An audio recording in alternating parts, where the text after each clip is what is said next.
There are nearly 200 countries in the world today. Each one has its own borders, its own government, and its own set of laws. But have you ever stopped to wonder, where did all of this come from? Because if you go back far enough, humans didn't live in countries at all. There were no borders, no nations, no passports.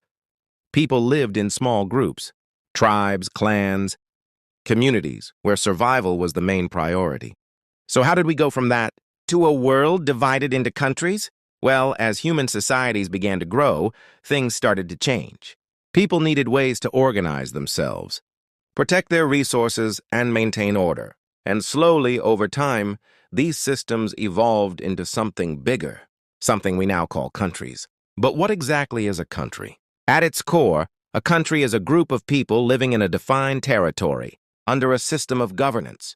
It sounds simple, but the reality is much more complex. Because countries aren't just physical places on a map, they're built on shared ideas like identity, culture, language, and history. These are the things that bring people together and make them feel like they belong to something bigger. And over time, these shared identities became stronger. People started to see themselves not just as members of a tribe or a village, but as part of a nation. But here's the interesting part. None of this is natural in the way mountains or rivers are. Countries don't exist physically in the same way. They exist because we believe in them. In other words, countries are something humans created and agreed upon.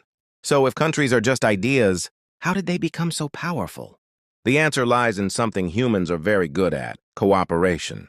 When large groups of people believe in the same idea, it becomes real in a very practical sense. Think about it.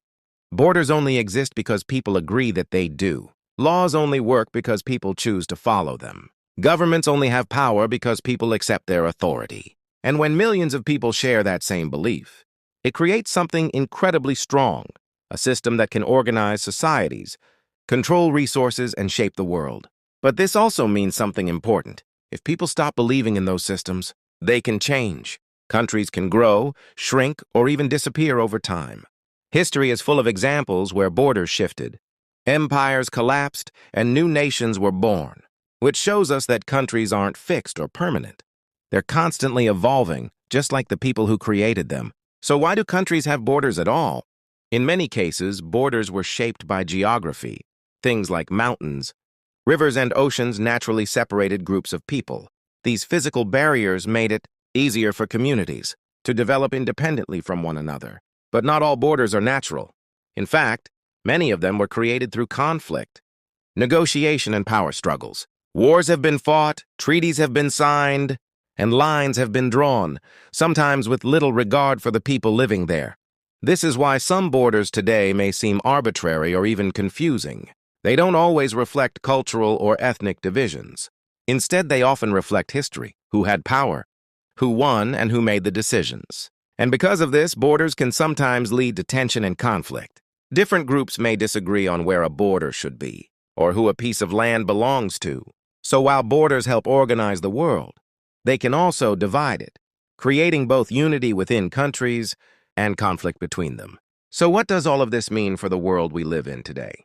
Well, countries continue to shape almost every part of our daily lives, from the laws we follow, to the passports we carry, to the rights and opportunities we have. So much depends on where we are born.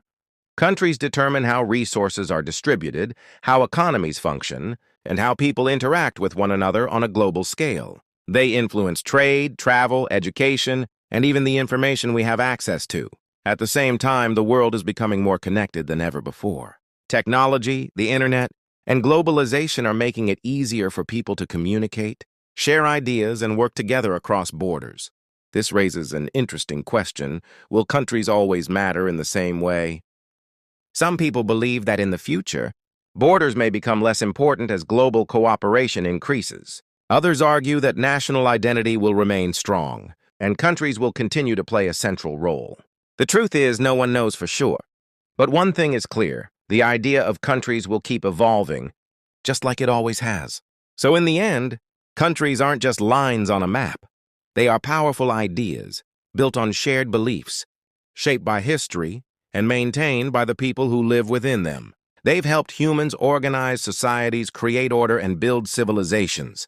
But at the same time, they've also been the source of division, conflict, and struggle. And that's what makes them so fascinating, because unlike mountains or oceans, countries don't exist on their own. They exist because we imagine them, because we agree on them, and because we continue to believe in them, which means their future is still being written. Every decision, every generation, every change in the world adds a new chapter to the story of countries. So the next time you look at a map, remember, those borders aren't just there by accident. They are the result of thousands of years of human choices, ideas, and cooperation. And they will keep changing as long as we do.